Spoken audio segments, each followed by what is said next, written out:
Elderly folks like you, belonging to a different class, shouldn't attend the housewarming party. Henrietta, our daughter-in-law, declared loudly with a condescending look. Her audacity left us astounded and speechless. I had tolerated Henrietta's remarks for Warren's sake, but her disrespectful attitude finally pushed me over the edge. My husband, Reagan, shared my sentiment. We exchanged glances, nodded in agreement, and confronted Henrietta. "Understood," she said, smiling smugly before returning to Warren. "I am Bridget, 73 years old, and Warren is our son with Reagan." Warren had always been reserved but came into his own in college. After graduating high school, he found a job and eventually brought home a quiet woman he was seriously dating. Despite her nervous demeanor, her sincerity in wanting to marry Warren won us over, and we happily consented to their marriage. 3 years into their marriage, during Christmas, Warren and his wife were coming home for the first time. I was excited, having let them spend their first Christmas alone. Henrietta, initially shy, gradually relaxed and seemed to get along with Reagan. As darkness fell, I prepared dinner, and Henrietta offered to help in the kitchen. As we stood there, an unfamiliar voice disrupted the moment. "It's cold. This house is too cold," said Henrietta, her voice unexpectedly low and harsh. I turned to her in disbelief as she rubbed her hands together, wearing a discontented expression I had never seen before. Her eyes met mine, filled with undisguised displeasure. "I hate old houses like this. I really didn't want to come," she continued, her tone unhappy. Stunned and speechless at her sudden change, I struggled to comprehend her words. Just moments ago, we had been chatting cheerfully, and now she was venting her bad mood without restraint. "You look like you've seen a ghost," she sneered, her tone sharp. "It was all just an act to get married, you know. Now that we're married, I'm tired of it. Anyway, hurry up and get ready. I'm hungry." Henrietta, seemingly annoyed by my stunned silence, gestured dismissively towards the stove. I hurried to obey, shaken more deeply than I realized. I began bustling around, preparing for the visit. Henrietta, however, did nothing but dictate, not lifting a finger to help. She complained incessantly, criticizing my methods while making no effort herself. As preparations neared completion and only serving remained, Henrietta suddenly sprang into action. She charmed Reagan and Warren, blushing at their praise. It was then that I finally understood Henrietta's true nature. 10 years later, Warren and his wife were returning for a visit. Henrietta had revealed her true colors many times in my presence, always maintaining a different demeanor around Reagan and Warren. Despite my suspicions, I had remained silent, hoping it was all a misunderstanding. Yet each visit only confirmed my doubts. Upon hearing they were coming back, I felt a pang of dismay. I planned to avoid being alone with Henrietta as much as possible. When the doorbell rang, I sighed and opened the door to find Warren standing alone. Surprised by Henrietta's absence, I instinctively looked around for her. Warren, noticing my reaction, spoke with a hint of apology. "Sorry, Mom. Henrietta had some urgent work and will join us later," he explained. "It's okay to go ahead with the grave visit without her." Realizing Henrietta wouldn't be joining us until her work was finished, I felt a wave of relief. The thought of not having to witness Henrietta's behavior, even for a short while, lifted my spirits. I welcomed Warren into the house, and Reagan, noticing Henrietta's absence, asked about her. As I prepared tea, I found myself sighing deeply without realizing it. We decided to relax for the day and postpone the visit to the grave until the next day. When Warren informed Henrietta, she responded saying she couldn't finish her work in time but asked him to apologize on her behalf. Reagan brushed it off as unavoidable, but I couldn't shake the feeling that Henrietta simply didn't want to attend the grave visit. I didn't voice my thoughts and reassured everyone not to worry about it. The rest of the day passed uneventfully. The following day, after visiting the grave and returning home to relax, Henrietta called to say she had finished her work and would be coming over that evening. The timing of her call immediately after the grave visit struck Reagan and Warren as odd, and it heightened my suspicion. That evening, just as we were about to have dinner, Henrietta arrived looking slightly sweaty and out of breath, as if she had rushed. I couldn't help but frown involuntarily, but Reagan and Warren were delighted to see her, so it kept quiet. Henrietta, freed from work, was asked to shower first while dinner was being prepared. She agreed somewhat apologetically. At dinner time, when she saw the sandwiches on the tray, she muttered unhappily, "Sandwiches. That's it. After a hot day at the grave, I'm tired of eating this." She continued to express her dissatisfaction, saying, "I managed to avoid going to someone else's grave in this heat, and all I get is a simple meal like this." As Henrietta tied up her hair and walked towards the living room, I felt anger rise within me, but I couldn't find the words to confront her. In the living room, she instantly started chatting happily with Reagan, leaving me silently frustrated. Another 10 years passed, and Warren decided to move from his apartment to a house. After discussing it with Henrietta, they decided to pay as much of the down payment themselves but asked us for a little help with the shortfall. Of course, we couldn't refuse Warren's requests, so we agreed and transferred the needed amount promptly. Soon after, Warren informed us that their new house was built, and they planned a housewarming party with both families. I hadn't seen Henrietta's parents since the wedding, so I was eager to meet them again despite everything that had transpired. When Warren invited me to attend their housewarming party next month, I readily agreed, much to his delight. He promptly shared the news with Henrietta, whom I presumed was on the other end of the phone.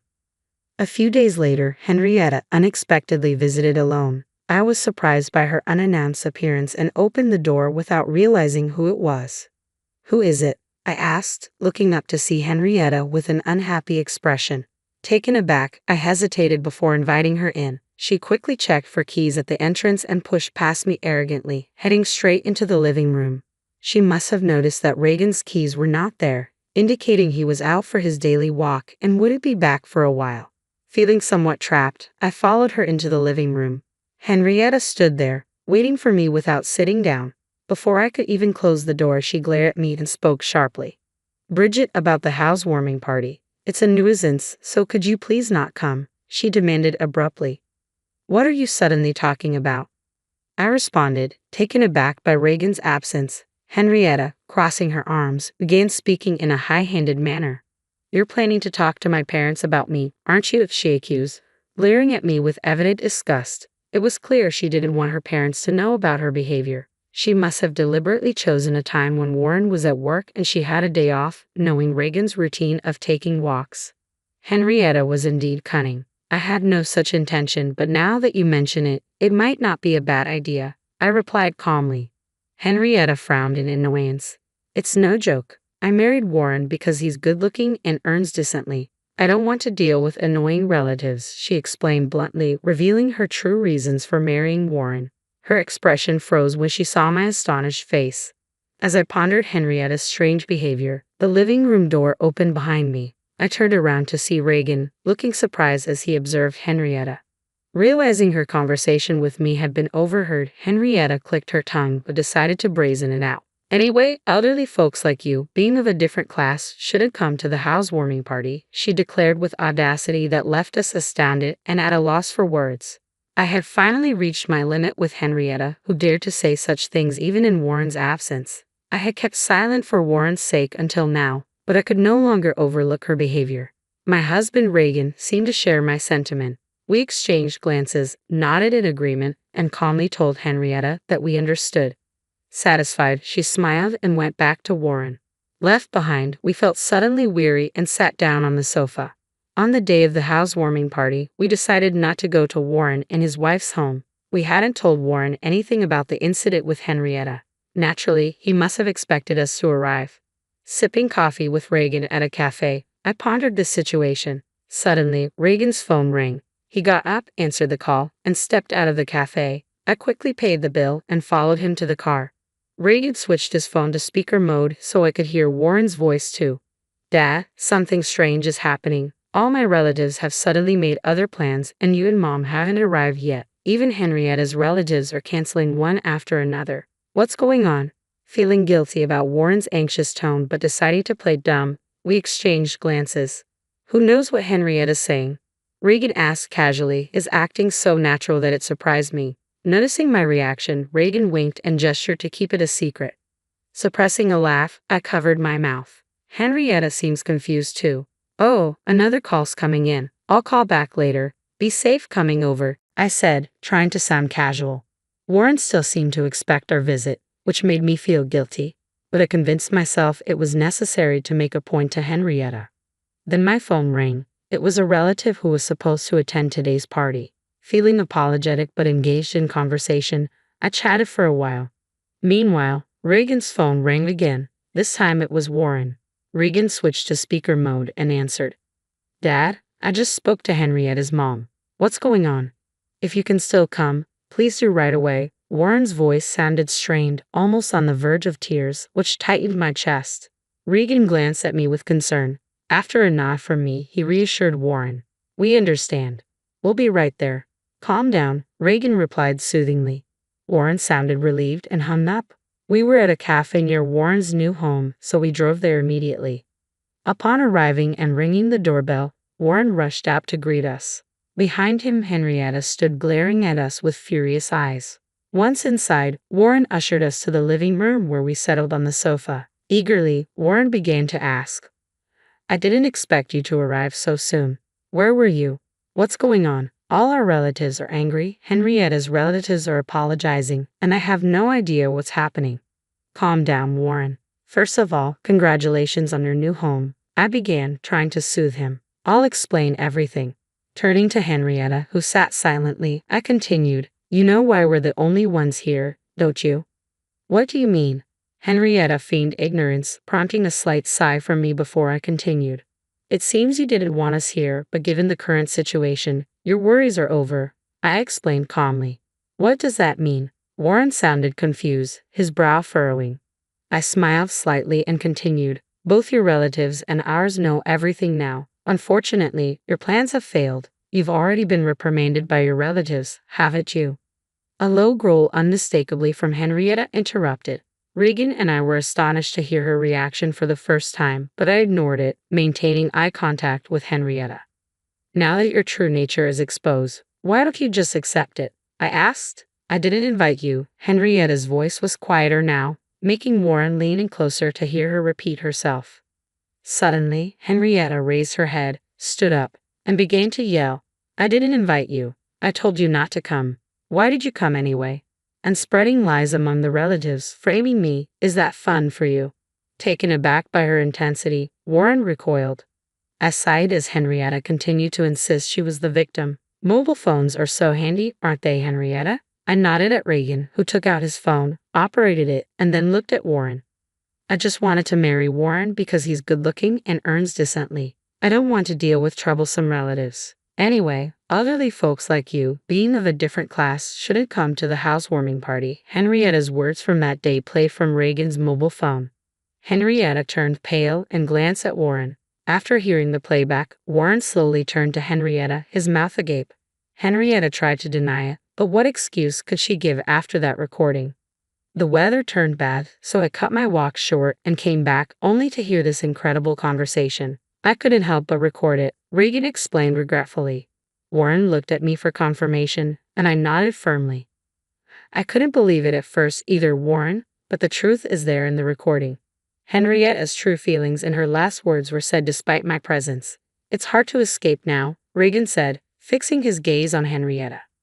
Could anyone stay calm knowing she had been deceiving everyone since her dating days with Warren, let alone after their marriage? Reagan continued. Seeing his stern look, Henrietta dropped her shoulders and ceased her struggle. This seemed like affirmation to Warren, who abruptly stood up and left the house. It happened so suddenly that we couldn't stop him. Although Reagan hurried after him, Warren soon returned. Apparently, Warren had driven off somewhere, leaving his mobile phone behind, making it impossible for us to call him. Henrietta was left behind, surrounded by us, trembling and pale, huddled up helplessly. Eventually, Warren returned, holding something in his hand, which he slammed in front of Henrietta.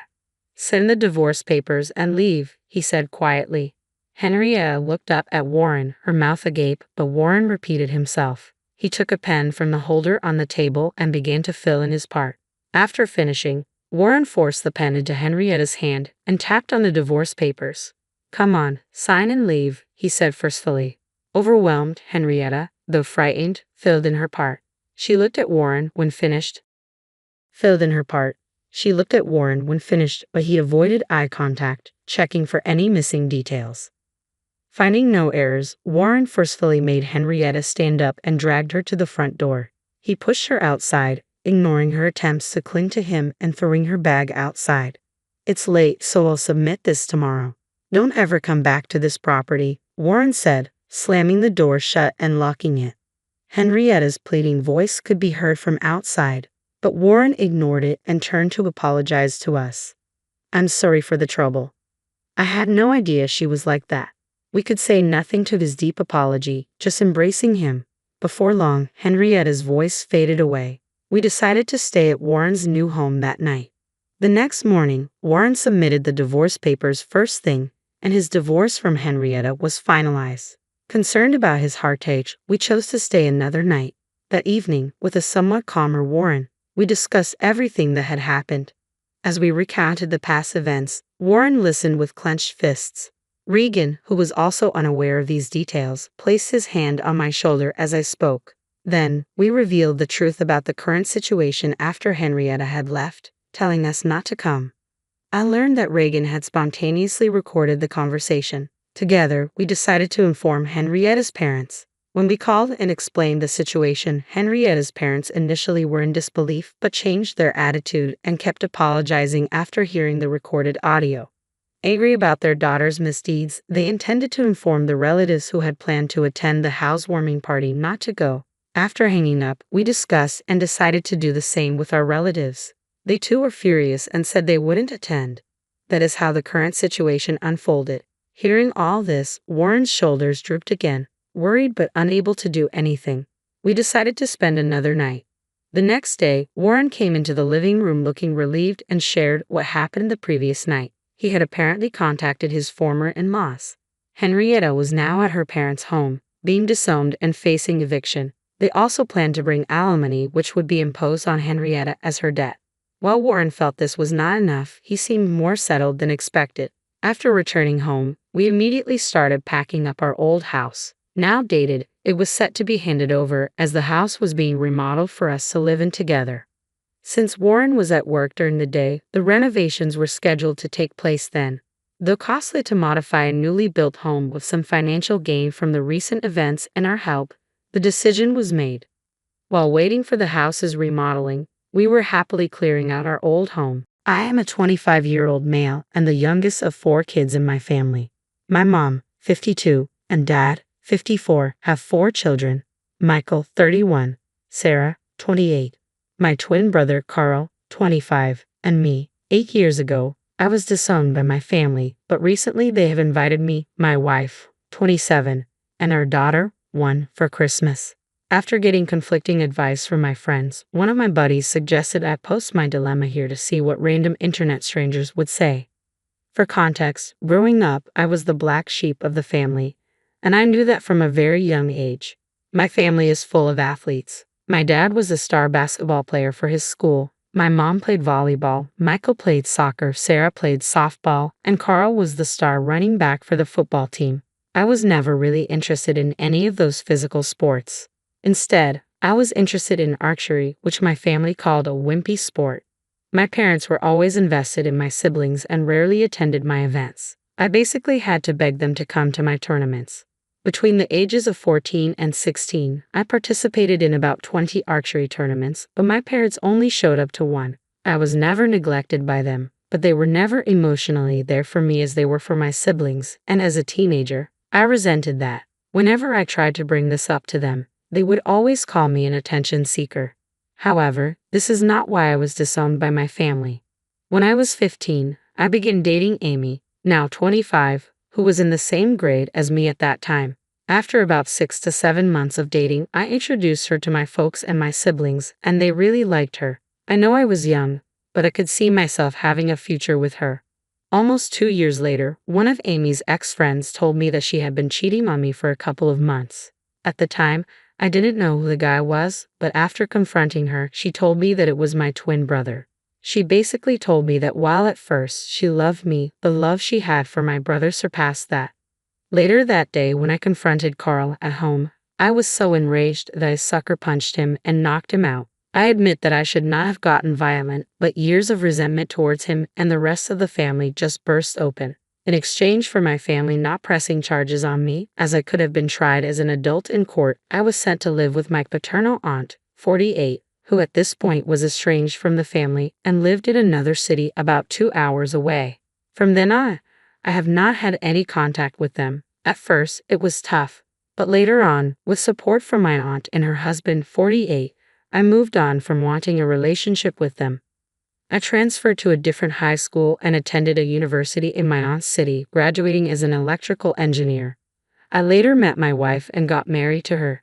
At the time of my wedding, I thought about inviting my family but went against it because I did not want any sort of drama at my wedding. From that point, my wife and I bought a house an hour away from my aunt and were blessed with a daughter a year ago.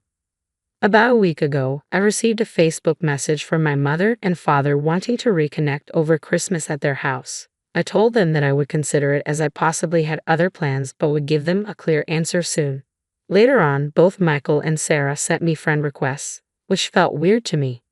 My wife has told me that if I decide to go, she and my daughter would spend Christmas at my father-in-law's house as she does not want to deal with unwanted stress since she is 2 months pregnant, and I agree with her. My question to those reading this is, should I go and try to reconcile with my family or should I not? I'm very conflicted on what to do. On one hand, they perhaps feel bad about what they did to me and want to apologize. But on the other hand, perhaps if I go there, they will try to make me apologize to Carl, which I do not want to do. Any advice would be helpful. Top advice before the update.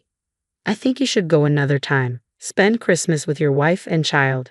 Visit your family at a less stressful time to see if they have any ulterior motives. It might just be about them wanting to see their grandchildren and not so much about you, which would be hurtful to you. Yeah, I agree. Go another time. I was thinking the same thing. It could be something related to the grandkids. Spend Christmas with your wife and child. Christmas is too big of an event to meet them. Also, update us.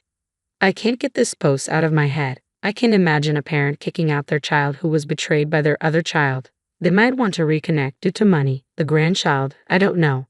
But it's weird that even his siblings texted OP. I hope it's for good reasons though. I honestly wouldn't spend Christmas away from my pregnant wife for them. Maybe I'm missing something, but why Christmas? They could have reached out at any time and given you a chance to pick a convenient time, as they are the ones trying to amend things. I don't know, it seems weird to me. I personally wouldn't go unless you desperately want them back in your life. Optics. They found out OP has a kid, is successful, and now they're trying to heal the family so they don't look like trash for abandoning their son years ago. It's a trap. Notice they didn't open with any remorse or any sign of an apology. They want something, money, free work, an organ, access to your babies, or just to look good to their friends. I'm not saying don't go, but keep your expectations low. Be ready for the "we need you to do X for us in order to properly reconcile" speech and have a quick exit prepared. I don't know. As a parent, I cannot fathom going no contact with one of my children for 8 years after my other child did something so cruel to him. So he hit him? That is just inconceivable to me. I would totally understand if my son hit his brother if he ever did something like that. Maybe I'm wrong, and I know I'm not supposed to say that, but we're all still human. Whether you can move past the fact they abandoned you to your aunts and turned their backs for 8 years is your choice, but personally, I don't know if I could. If you can't and don't want to see them again, I doubt anyone would blame you. If they do, they don't know the full story. If they do know the full story, then they're not worth your time either. And now for the update. I wanted to post earlier, but some things got in the way. 2 days after Christmas, my wife began to experience unbearable pain in her abdomen area, and she could hardly stand on her 2 feet.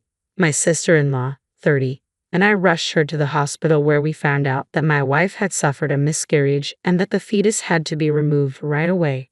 Honestly, the worst part was explaining to my wife what had happened. Due to complications surrounding the operation, my wife was forced to stay for 2 more days. Honestly, I have been trying to stay strong for my wife and my daughter, but I'm struggling right now. On to the update of the original post. Most of you that commented on the same day told me not to spend Christmas with them because of the significance of that holiday. I agreed and decided I would spend the rest of the holidays with my wife. They never made time for me, so why should I make time for them? When I texted them this, I assumed they would try to argue with me, but rather they said they respected my opinion and could not wait to see me after the holidays. I began to do some digging into my family to try to figure out why they reached out. Michael is a corporate lawyer who works for a major company in my hometown. By looking through his Facebook page, he has 2 daughters and was married to his wife in 2016. Sarah appears to be married to a doctor. She was studying to be a nurse 8 years ago, and they have a son together. I have a friend who lives in my hometown and has parents who are friends with my parents. When I asked her about Sarah, she told me that Sarah had divorced her first husband, the one she was dating 8 years ago, after he had committed mail fraud.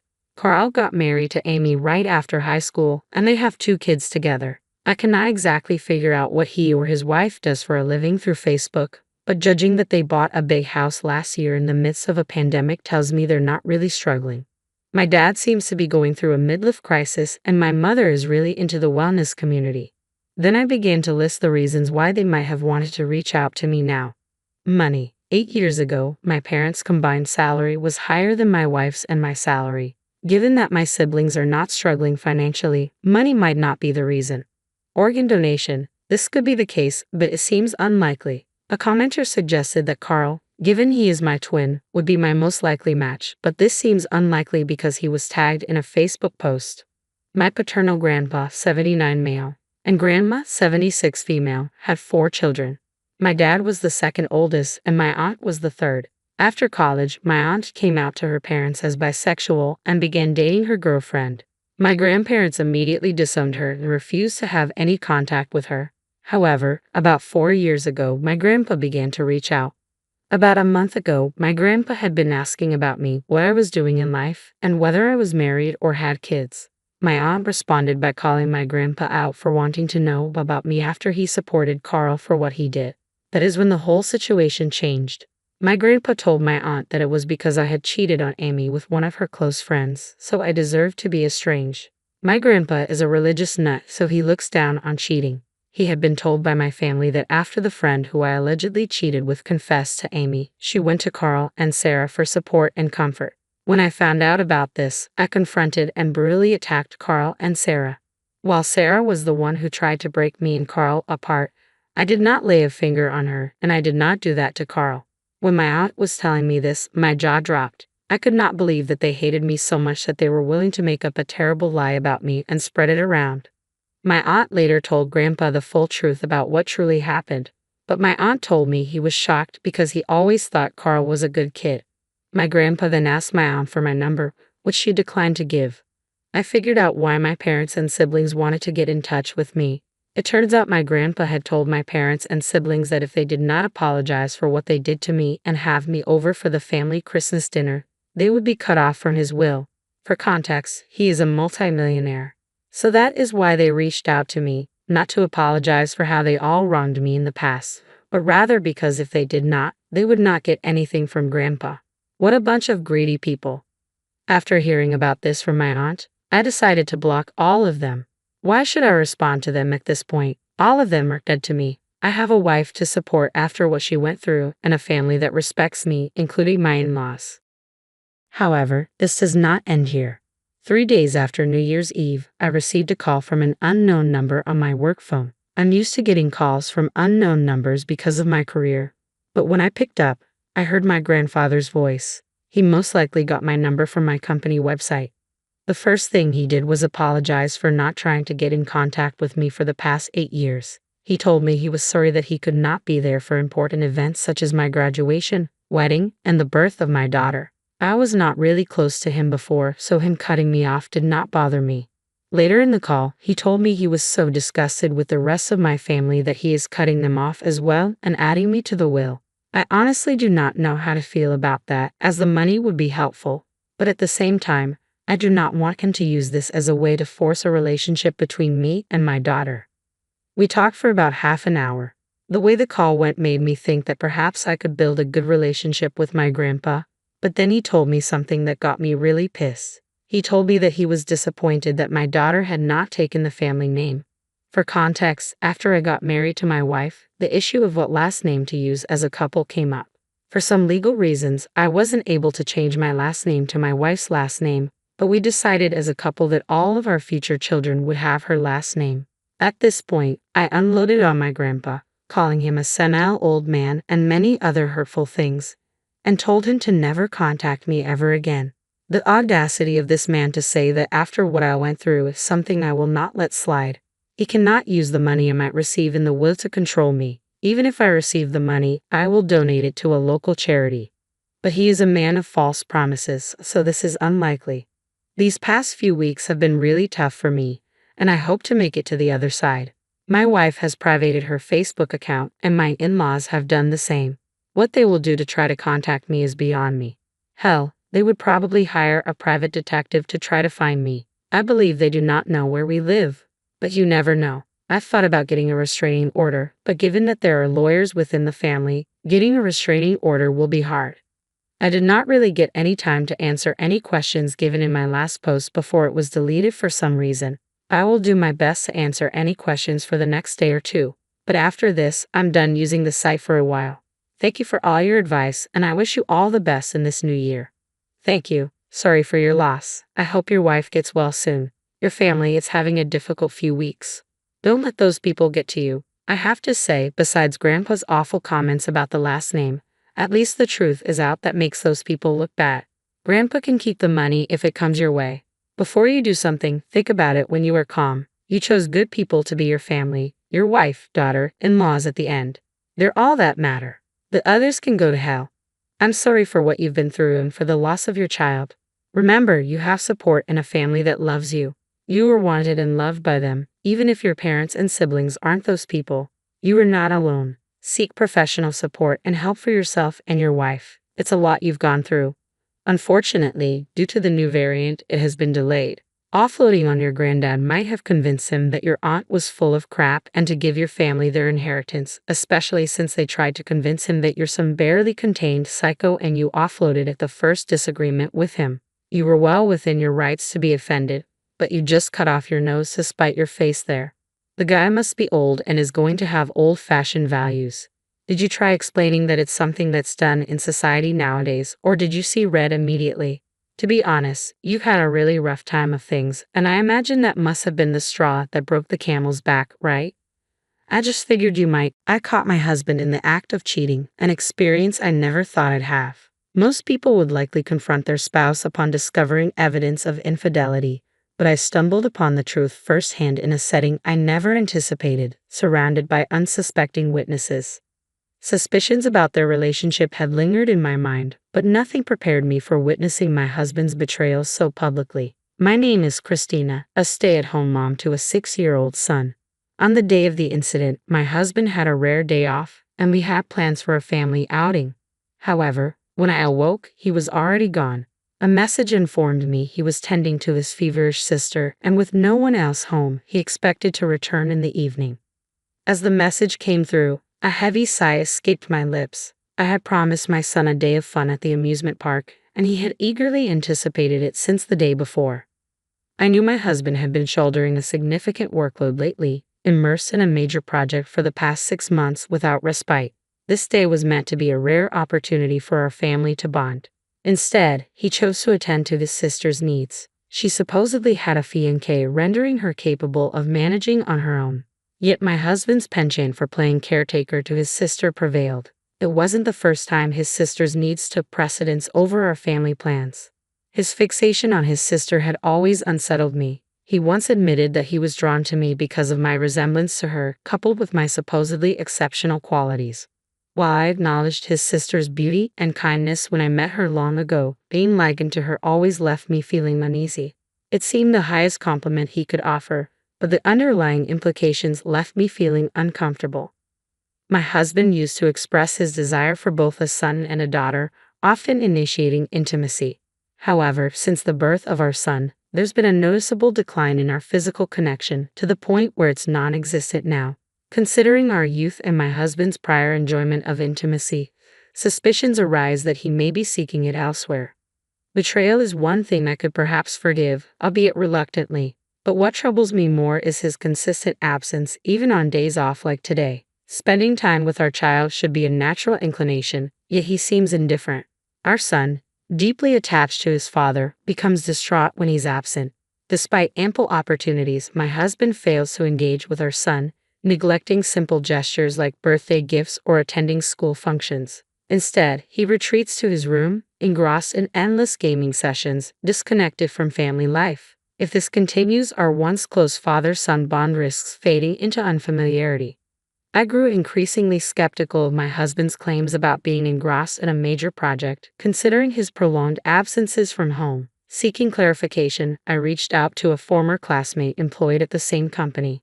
Is my husband truly buried in work as he claims? I inquired, a hint of suspicion in my tone. My classmate chuckled before responding, absolutely not. If anything, your husband has earned a reputation as a window-side employee. He appears disinterested and clocks out on time every day. Confirmation of my suspicion sent a wave of realization crashing over me. It aligned perfectly with my observations. Despite purportedly leading a significant project, his modest salary and lack of exhaustion contradicted his narrative. Such inconsistencies only fueled my doubts about his fidelity. Frustration weighed heavily on me as I finished preparing breakfast. Glancing at the time, I furrowed my brow in concern. It was unusual for my son not to be up by 7 a.m., especially since he typically woke early. Now, it was already past that hour, and if we didn't hurry, he'd miss the nursery school bus. Hastily, I made my way to his room to rouse him. Entering his room, I found him still fast asleep.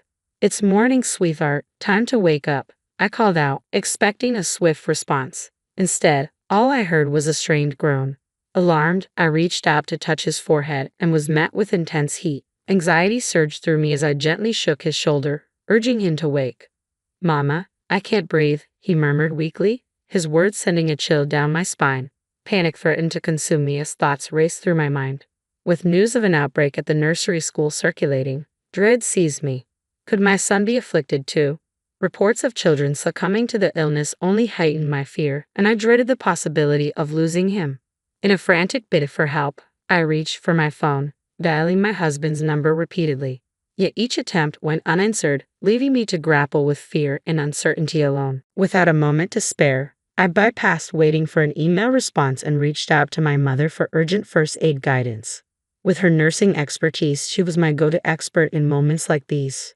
Swiftly following her precise instructions, I fashioned an ice pack and took my son's temperature, finding it alarmingly high at over 102.2 degrees Fahrenheit. Without hesitation, I dialed for an ambulance and tended to my son, ensuring he stayed hydrated while awaiting medical assistance. Concerned about the potential for heat stroke, as my mother had cautioned, I acted swiftly to mitigate any further risks. As the ambulance arrived, I faced the sobering reality that I couldn't accompany my son due to infection precautions. Left with no alternative, I hailed a taxi and hurried to the hospital where he would be treated. Throughout the ordeal, I persisted in attempting to reach my husband, despite knowing the futility of my efforts. Dishearteningly, my attempts went unanswered, prompting me to leave a desperate message online, clinging to the hope that he might see it and respond if he possessed a shred of responsibility. Upon reaching the hospital, I anxiously awaited outside the emergency treatment room, fervently praying for my son's swift recovery. Memories of losing my father in a similar emergency room flooded my mind, igniting fears of losing my son as well. As I grappled with the possibility of another devastating loss, my mother, a steadfast source of support, offered reassurance, her words a comforting refrain amidst the turmoil. An hour later, relief washed over me as I received news of my son's rescue. However, medical advice dictated a week-long hospital stay for his recovery, prompting his transfer to a hospital room. Despite the harrowing ordeal, my husband remained absent, compounding my sense of isolation. Determined to provide for my son's needs, I returned home the following day to gather essentials and decided to bring him some fruit as a gesture of care. Wanting to express gratitude to the doctor who had aided us, I made a detour past the emergency room, only to find chaos unfolding within its confines. Sensing I might be in the way, I postponed my visit to the doctor, turning to head towards my son's room. It was then that I witnessed a startling sight. A man and a woman on a stretcher, their bodies entwined as if caught in a bizarre embrace. The scene hinted at a precarious situation, one where they appeared to be joined together, perhaps a consequence of a mishap during intimate moments. I navigated the chaotic scene, my mind filled with sympathy for those caught in such a vulnerable predicament. The embarrassment of being transported in such a manner must be excruciating, I mused, attempting to pass by discreetly. However, my thoughts were abruptly interrupted as my gaze locked with that of a familiar face. Under ordinary circumstances, the encounter might have been merely awkward. Yet for me, it was nothing short of shocking. My husband lay on the stretcher, his expression betraying surprise at our unexpected reunion. "What are you doing here?" I blurted out, astonishment coloring my voice. Caught off guard, my husband stammered, well, I've caught my sister's cold, his words faltering in the face of my inquiry.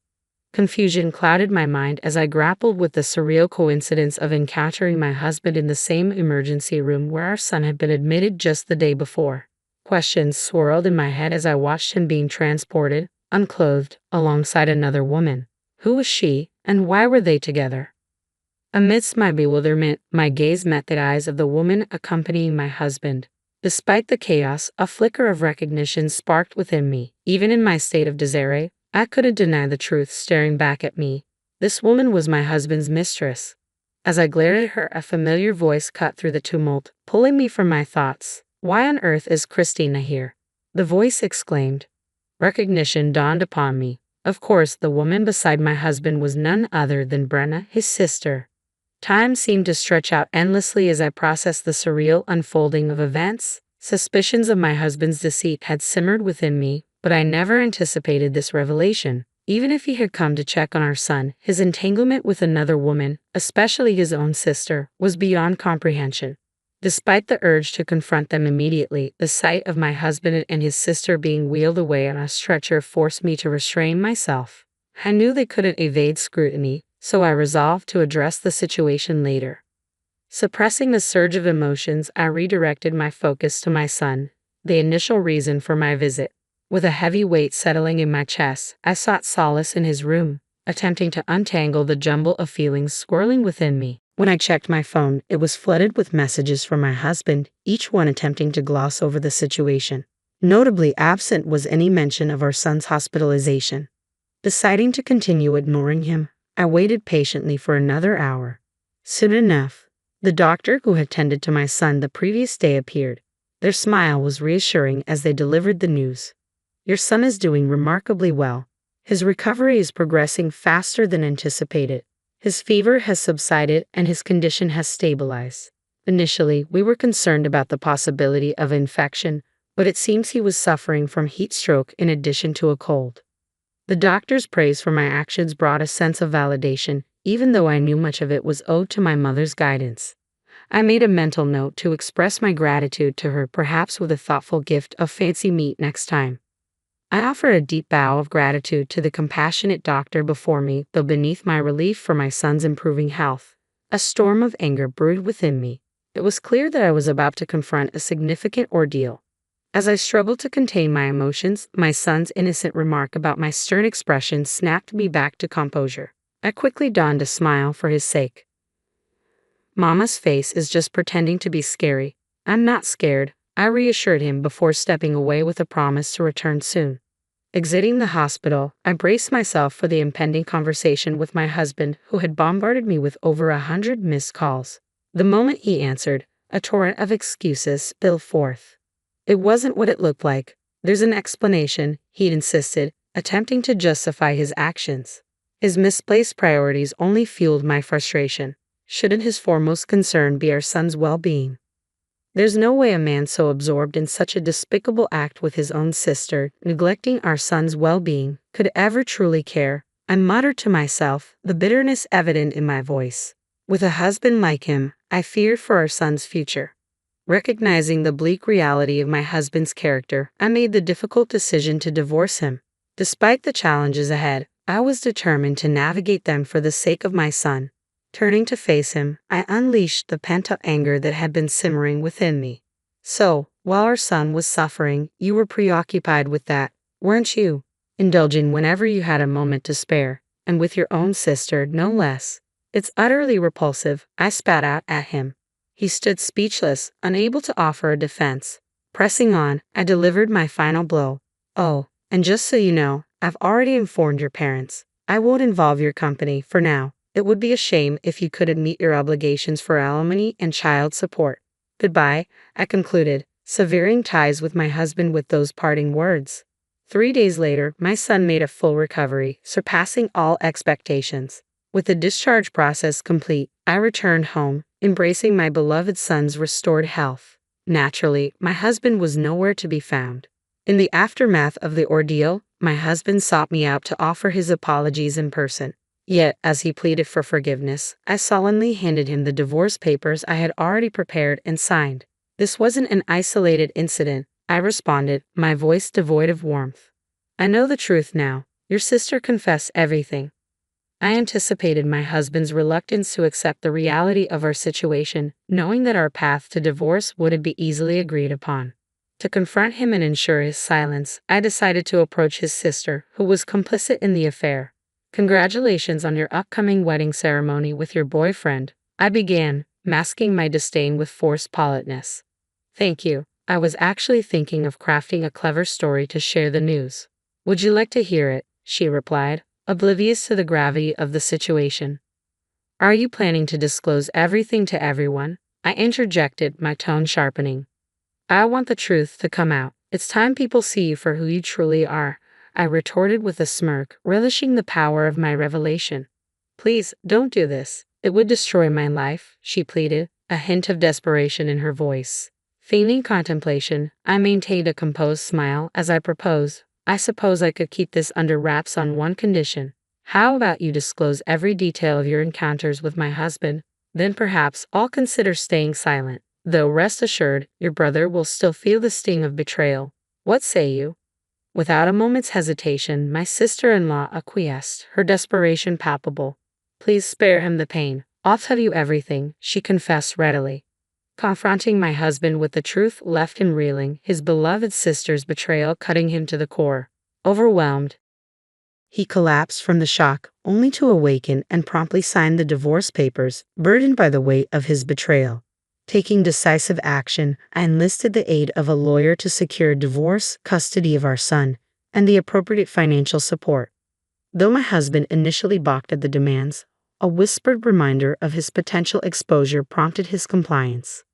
With a heavy heart, he departed the lawyer's office, resigned to the consequences of his actions. Following the revelation of the affair, word somehow reached my husband's workplace, leading to a stern rebuke from his superiors. A month later, he faced the harsh consequence of dismissal, forced to seek employment at a food factory. Now, tasked with adorning cakes with strawberries to fulfill his obligations for alimony and child support, he found himself ostracized among his co-workers, his past indiscretions a constant source of discomfort, fueled by incessant rumors, particularly among younger female colleagues. As for my husband's sister, despite my discretion in withholding the truth, the details of her involvement inevitably surfaced. Her engagement swiftly crumbled under the weight of suspicion when her boyfriend, echoing my own doubts, enlisted the services of a private investigator to uncover the truth.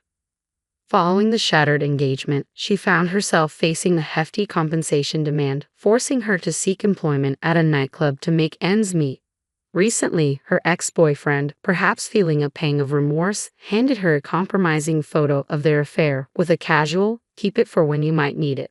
She couldn't help but marvel at his audacity as she stowed it away in her drawer, a potential leverage should her husband attempt any further indiscretions. In pursuit of a fresh start, she relocated to her parents' home, where she's rebuilding her life with their unwavering support, especially in raising her son. Despite their geographical distance, her parents eagerly offer assistance whenever needed, although she strives not to burden them excessively, reserving their help for times of genuine necessity. Since recovering from that severe fever, my son has enjoyed pristine health, almost as if the ordeal never occurred. Remarkably, he's received awards for perfect attendance 3 years running, seemingly oblivious to the absence of his biological father. Witnessing his contentment each day brings me unparalleled joy. On another note, our family has expanded with the addition of Angel, a charming white cat. Originally a frequent visitor to our yard, Angel quickly endeared himself to me. Reluctant to bid him farewell upon moving, I brought him along to my parents' home. Now, he's formed a close bond with them, becoming an integral part of our family alongside my son. As I sit on the porch, gently stroking Angel's fur, I find solace in the warmth of family and companionship. Watching my son thrive in the loving embrace of my parents, with Angel by our side, fills me with a profound sense of contentment and gratitude for the life we've built together.